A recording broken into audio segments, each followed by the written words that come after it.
Go. Hi, my name is Carly Jekyll, and this is my Educational Giant report. When I was picking out which giant out of the list to do, I went online and slightly researched each one, and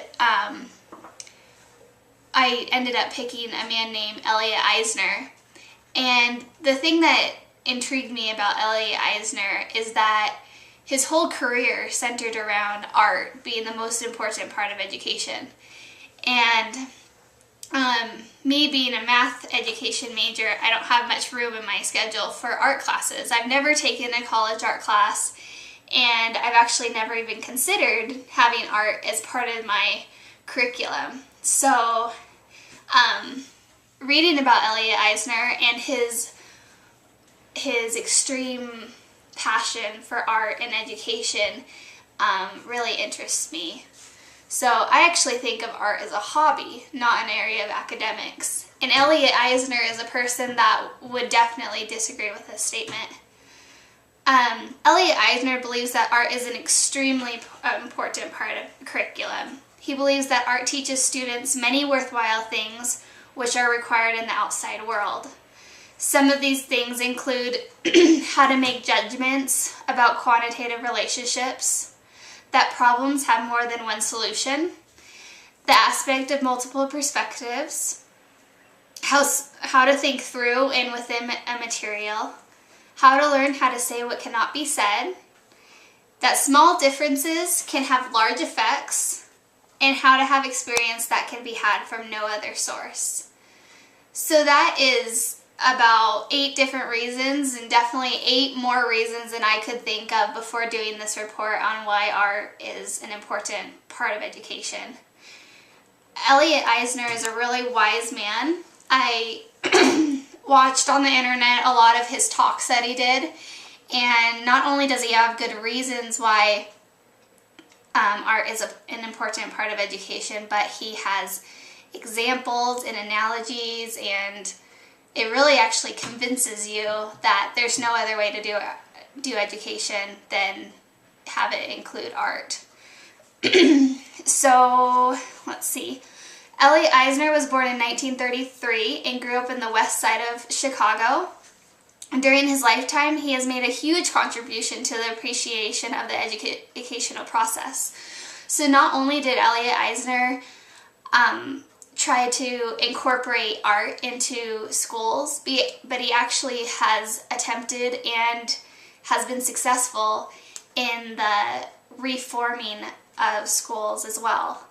He's written 9 books, and they are known for his work in arts education, curriculum studies, and educational evaluation.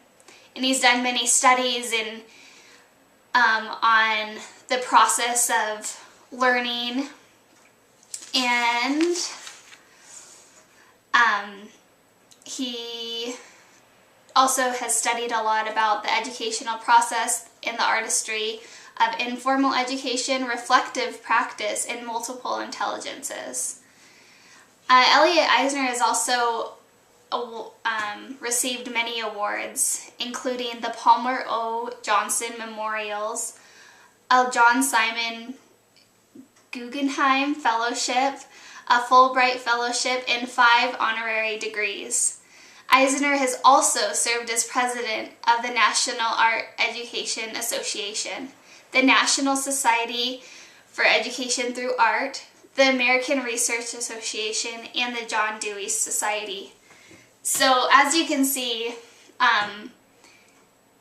advice from Elliot Eisner is definitely not just advice from anyone. It's actually advice from a very well-learned man, and also a very well-known man in the educational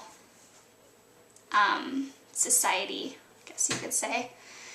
In a speech that Elliot gave, he noted, "The arts are considered nice, but not necessary."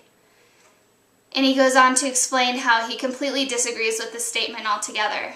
He believes that without the proper appreciation of the significance of art in schools, that what is offered is therefore unnecessarily narrow and unbalanced.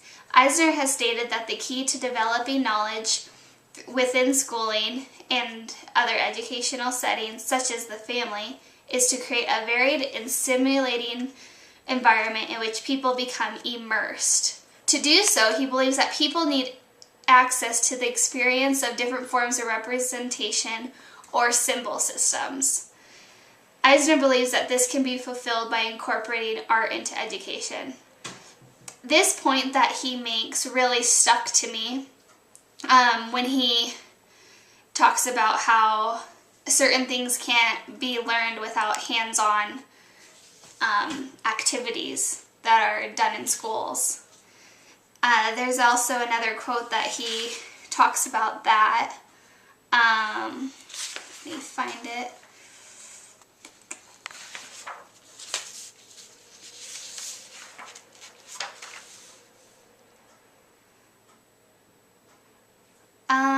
Well, he talks about how, here it is.